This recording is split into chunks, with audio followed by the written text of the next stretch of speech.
Hello guys, welcome to the channel. In this lesson, I am going to show you how to do a cinematic slow zoom in Premiere Pro.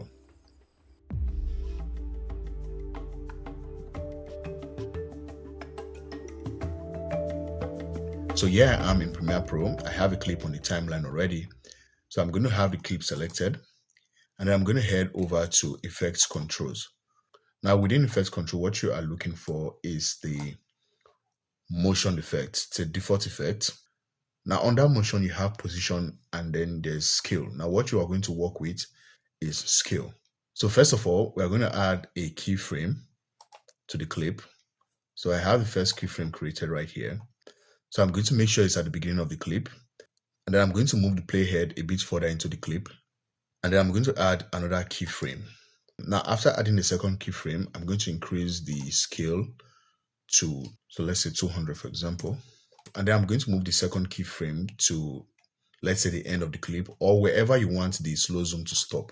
So let's say right here in this case, and I'm going to move my playhead, and then I'm going to move my playhead back to the beginning of the clip and then play this back.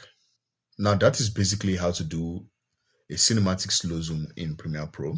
But if you want the zoom to be a little bit slower, you can move the keyframe to the end of the clip. Now when I play this back,